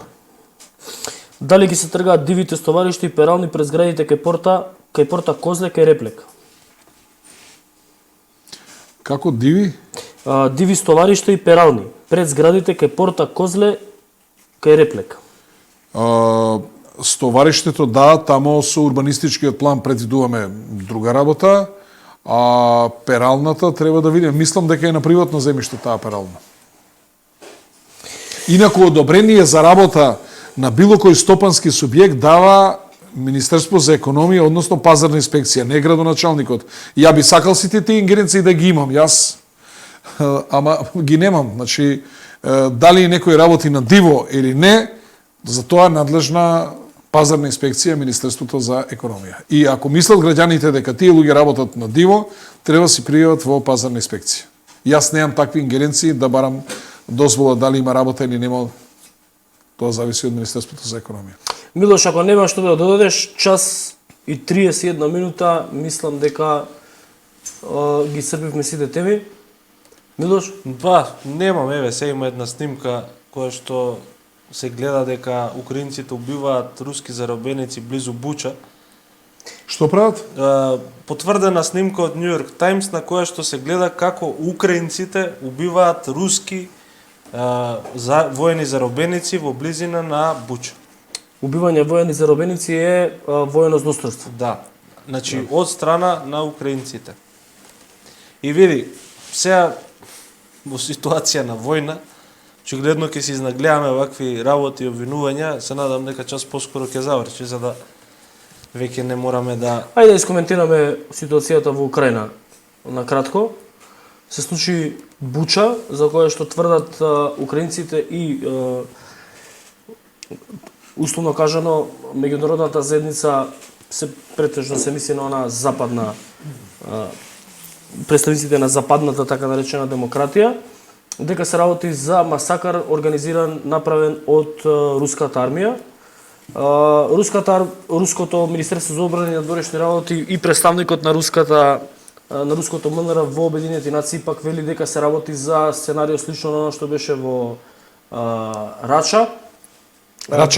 Рачак, во кое што, нели, луѓе кои што биле претходно убиени се носени и стоварани таму за да се представи сценарио, слика за камери дека таму се случил некаков масакар, некаков геноцид, што е точно веројатно ќе излезе на крајот, иако веќе однапред се некако руските сили обвинети дека тие го направиле тоа злосторство и докази не видовме ниту од едната, ниту од другата страна. Сега еве гледаме снимка која што Милош Еве се обидувам да симнам снимката, но ама снимката нема да ја пуштаме затоа да, нема ни да можеме, има скриншот еден кој што евентуално можеме. Не може, не. Таму Снимката е вознемирувачка и нема да пуштаме ни скриншот ни снимка, но тоа е тоа што се случува во значи вака. Прво, дел од западните земји се многу резервирани во врска со изјавите околу ова што се случува во Буча. Второ, јас ови работи доста ги пратам наназад, десетина дена веќе имаше предвидувања дека ќе се случи или ќе се случи некој масакар или некоја ракета ќе залета во Краков или во Варшава. Значи, дека такви провокативни работи ќе има и од прилика за 10 дена се случува ова, како што реков, слично е на Раче. Дали стварно имаат зверство направено руските војници или не, тоа ќе покажат истрагите, но од моето искуство кое што ги пратам овие работи е едните ќе тврдат дека се направени зверства, ќе вадат едни снимки, сателитски вакви таки, другите ќе вадат други снимки, едните ќе викат не, другите два.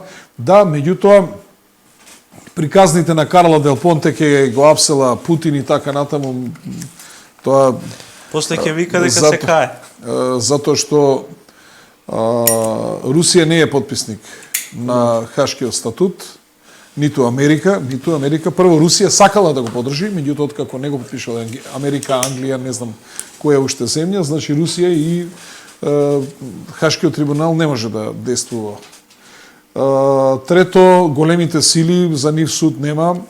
Ова е вистински доказ дека во меѓународното право функционира по принципот кој е посилен. Нема меѓународно право. Кој е посилен, тој добива тоа што сака и ние гледаме еден брутален израз на тоа кој е посилен ќе добие тоа што сака. Значи Русија е посилна и гарантирам дека ќе издействува неутралност и демилитаризација на демилитаризацијата веќе е реалност. Значи 98% од воените инсталации на Украина се уништени во и воената неутралност веќе се трага кој ќе гарантира дали Совет за безбедност или некој од земјите ќе кој ќе се стави здрава нога у трн да и гарантира на неутралност на Украина, ако утре паја заплеска Русија, кој ќе земе се Шведска, ќе земе се после Русија.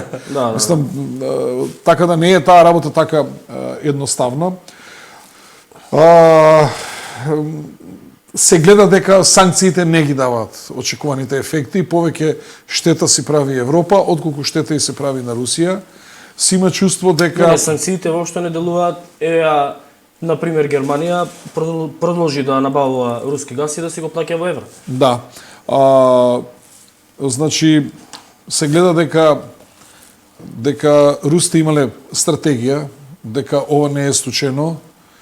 Податоците покажуваат дека она што викаат дека Путин влегол и мислел за 3 дена ќе победи, не е точно.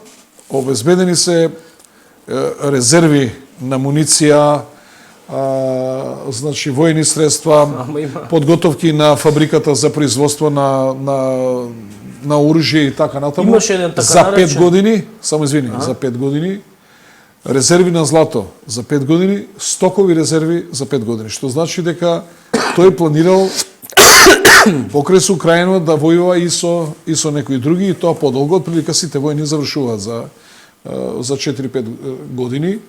Воведувањето на санкциите им го пресретна со рублјата и сега гледате рублјата, а рублјата е едно е што тие ќе мора да ја барат, да ја качуваат цената, второ е врзана со златото. Како ќе расте цената на златото, така ќе расте и рублјата. Вие видовте нападот на Украина беше на 24 февруари, така? Так. Практично разузнавањето руско ознаело дека се спрема напад на Донбас на 25. 25 точно. И тие практично значи првиот напад на војската мора да биде таа војска што ќе напаѓа да издржи 20-тина, дури од 12 до 20 сата да издржи без одмор. Значи тие ја фаќаат украинската војска неспремна кога одмара последниот ден пред војување, значи иде чекор пред нив. Истото им се случи и со Крим. За 6 месеца планира да инсталираат бази. Значи повторно чекор пред нив. Сега за ова за Буча што е симптоматично. Ние цело време гледаме дека русите инсистираат на коридори цивили да излезат. Праќаат автобуси, праќаат хуманитарна помош. Од друга страна гледаме украинци, дел од украинската армија, не може да кажеме дека целата, која не дозволува цивили да ги напуштаат градовите. Не, тоа не е украинската армија која што не дозволува, тоа се овие одредите паравојните, да. одреди Азов и ДСС. Да. Ама има битно украински армиски такви работи гледаме на другата страна. Батальон. Сега наедно се овие зверства кои што се убиени луѓе, сепак ќе видиме истрагата ќе кажува. Сега кима околу тоа расправи и така натаму. Јас мислам дека Русија тоа што намислила ќе си постигне, ова сега ќе имаме малку оговарања, расправи лево-десно, на крај тоа ќе биде тепаниот тепан и така натаму ќе се заврши. Може целата на кратко околу Буча, еве сега пред мене во мојот монитор, мислам дека и се гледа малце во камерата. Имам видео од 12 март објавено од украинците од Буча, во кое што ги закопуваат починати 67 бранители, значи регрутирани цивили кои што им дале оружје за да го бранат територијална одбрана, да. Еве го видеото. Видеото е истото од масовната на истата локација кај што украинците тврдеа дека има масовна гробница од 200 цивили кои што се закопани откако се убиени од русите. Значи ова е објавено на 12 Милош, не можеме да тврдиме дали е така, не е така. Не, ама го има видеото со датум на Facebook на март, немаше ништо. Може да го има, може и ние гледавме и видеа. Не, ама истата локација. Кој што ги лиферува оние украинските телеграм канали, видео од наводно уништени оклопни возила, демек руски, снимките беа од 2014 од уништени украински. Не, ама има на Facebook датум, ова не може никако да се. Сега на Facebook има датум. На Facebook ја ќе аплодирам видео сега и ќе кажам дека од тогаш. Добро. Не, ама има веќе 12 милиони прегледи. Знаете што? Коментари. Ние практично сме во Трета светска војна. Не практично, реално. Реално да збориме, значи војната кога се води медиумски, се води економски и се води со оружје. Двата услова се исполнети. Медиумска војна имаме ни цел свет. Така. И економска војна се обидуваме за сега во економска војна е влезено од прилика 15% од човештвото, не и останатиот дел, ама тоа се големи размери на повеќе континенти. Сега, воените действија се ограничени на Украина. Украина не е воопшто мала земја. Украина дали знаете дека цела Европа е негде околу 1.000.000 квадратни километри, а Украина е 603 1000 квадратни километри. најголема во Европа. И сега, ако ја тргнете Русија, Украина е најголемата држава во Европа. Значи, она е една, практично 60% од европската територија. Таа е огромна земја, која што не има ни малку слаба армија, која што беше преструктурирана по стандарди на НАТО. Сите овие што се специјални нивни единици, поготово тие што ги брана аеродромите, сите тие беа обучувани, пројдени низ тие НАТО курсеви. Значи, армија во моментот, они имаат со своја територијална одбрана до 1,5 милиона луѓе под оружје. И се она што е чудно за Запад, зашто Русија напаѓа со толку малку војска, 180.000 војска. Правилото е во напад 1:3. Значи треба да имате 3 пати повеќе. Баш го гледав оној генералот, началник на генералштаб на Хрватска, вели кога беше Олуја, ние напаѓавме со 180.000 војска, Србите има 55.000, значи 1:3. Овде овие се 180.000, стоечка војска имаат негде околу 700.000, а со територијална одбрана украинците имаат до 1,5 милиона и значи со многу малку војска се напаѓа и тоа е навистина чудно што тактиката на Русија, ја нарекуваат оваа тактика артичоки. Лис по лис. Малку по малку, да, така, војните стручњаци ја нарекуваат артичоки.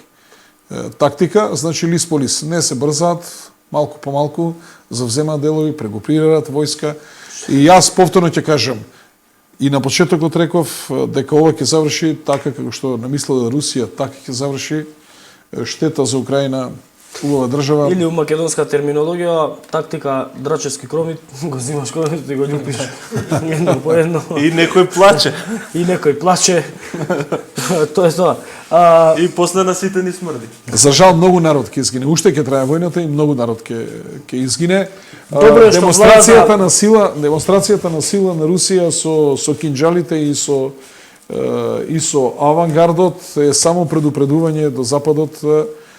За жал, другите земји немаат хиперсонично оружје, како тоа го има Русија. Овој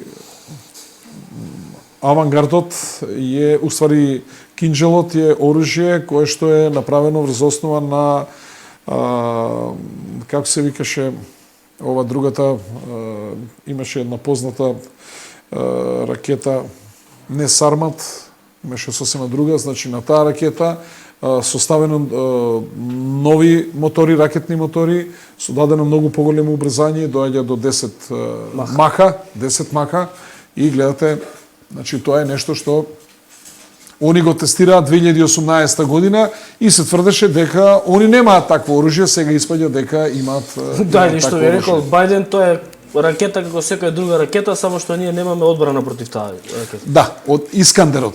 Значи заборев, значи Искандерот е унапреден во дадено забрзување, нови мотори и гледате какво хиперсонично оружје. Што значи дека ова не е општа играчка. Јас мислам, мечка, само дека Путин ќе се предаде моментот кој ќе свати дека не може веќе да даде мама Сајвар и Ресенски Ја мислам дека Путин тој момент кој ќе свати дека тоа нема више Ресенски.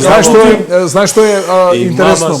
Интересно е изјавата на порпаролка на кинеската влада, кое што барањето на Америка и на Бајден да воведат санкции на Русија и таа вели вака: тие сакаат да се здружат со нас и да си го убиеме нашиот пријател, за да можат после полесно нас да не убијат. Да, тоа беше новинарка на кинеска. Новинарка беше, да, новинарка на кинеска. Да си го убиеме нашиот пријател, за да можат после они нас полесно да не убијат. И сега кога зборуваш околу овие 5 години обезбедени ресурси, резерви на муниција, резерви на ракети, на храна, на злато, имаме еден ние така наречен новинар кој што вели дека Путин кај да ќе снема чипови за ракетите и веќе ќе не може да прави ракети. Мислам, ама види, мораш да спомнеш керката на генералот. Керката на генералот е синонимот за силувањето кое што Бранко Црвенковски му го направи на СДСМ, на претходните локални избори. А не го следите долу. Па ние следиме новинари сериозни, бе, Милош, ние не следиме... Не, ама ја гледам еднашка два пати во неделата за да се опуштам, за да видам како не треба. Ја не знам има ли некој метал, некој соединение Непал мислам дека најголеми производители во свет се украинците на ова соединение, од кое што се прават чиповите. Значи они се и таму Силикон, не знам што е. силикон, значи, платина и сребро значи, се. да, и тоа сега не се произведува. Не, ама Путин ќе снимал чипови и немал да стави ракетите за да може да напаѓа во Украина. Мислам многу вака несериозно инфантилно. Веројатно Гагарин кога летна во космосот имаше чипови. Не знам. Вака сега малку да се насмееме. Денеска имам прашање од некој новинар за споменикот на Јури Гагарин што сме го поставиле 2015 година на улица Јури Гагарин. Што се вика во Карпаш. За Јури Гагарин имаме едно прашање за Јури Гагарин од граѓани. Да не е истото, да. Не. Тоа е кај Министерство за Каршо економија, министерство. улицата што поминува, и таа Јури Гагарин вамо значи оди покрај Гошев, значи цела таа Јури Гагарин улица се вика. И сме направиле споменик Тој споменик беше донација. донација од руската амбасада, кој го изработил решението, по чие барање, со кого тоа било договарано. Со ФСБ. Со Денеска ФСБ, му ФСБ и со велев Путин. на нашиот човек што се бави со пиар, пиши дека по барање на груа, како се вика, нивната тајна служба, мислам докаде одат луѓето со додворување и со смешни работи. Значи Јури Гагарин е дел од човечката цивилизација. Значи треба да го смените договорено со седми сектор на ФСБ. Таман ќе ви тргне. Толку убаво се Ние го изнасмеавме. сменивме името на државата, Толку убаво ни се тргна. изнасмеавме. Дали за тоа имало одлуки, дали има градежни дозволи, дали. Абе што да ви кажам? Јури Гагарин е символ, како што кажа, дел од напредокот на човечката цивилизација и мислам дека треба да бидеме, да не потребам сега збор некој кој што не би требало да го потребам, до тој степен сервилни да ја погазуваме таа историска човечка придобивка. Facebook и Google ќе И баш ме инвестираат. подсети Нено вика вика кај да ја најдем она Заев кога со рускиот амбасадор Олег Черби кога кажува братскиот народ ние ќе имаме соработка во во Струмица. Да. А сите се братски народи. Сите се братски народи за господинот Заев. Сшти народ сме ние и со бугарите, и со русите, и со белорусите, и со украинците, и со сите. Ама добро е тоа што преискам го закажав, владата, веројатно некој од владата не гледа, веројатно сигурно не гледа, и донесува одлука со која што одлука за примање на украински бегалци, сега тоа е веќе на ниво на влада, со одлука и со организација која што доликува на една држава за која што сметаме дека е братска држава на Македонија.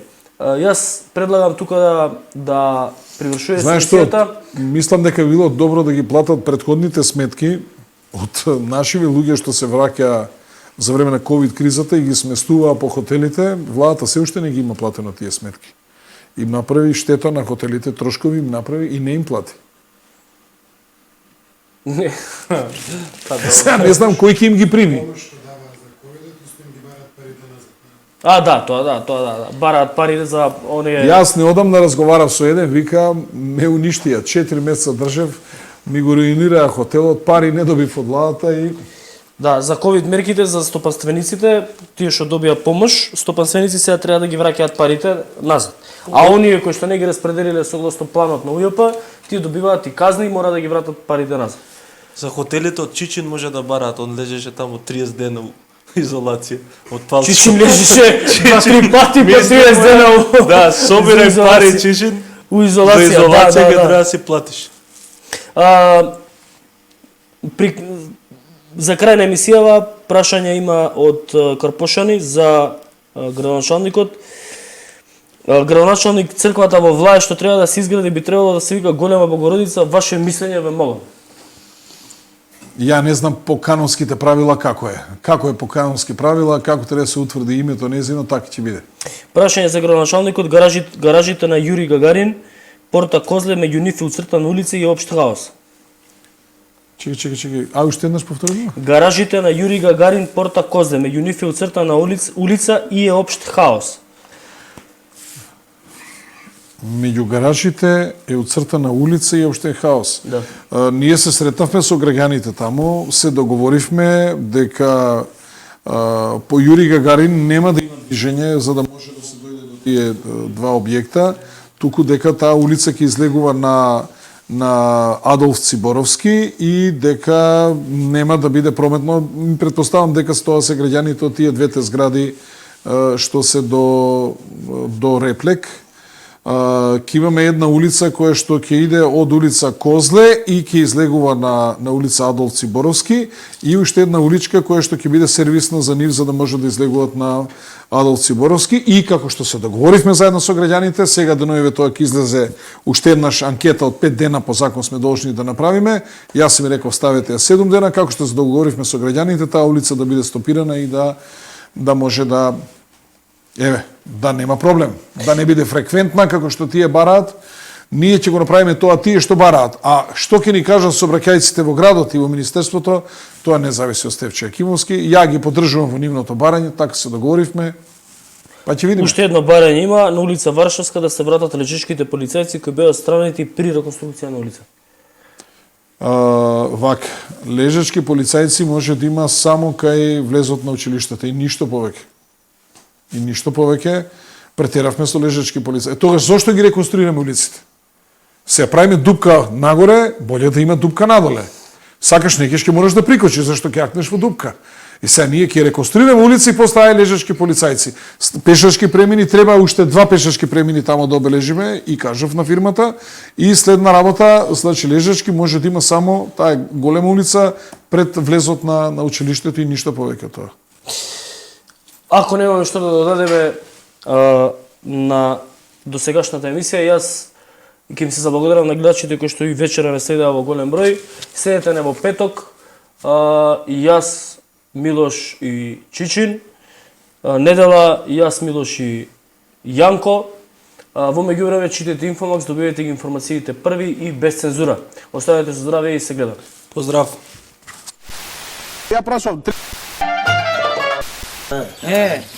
Текстот на предлогот на Адев порат Пративме да чува.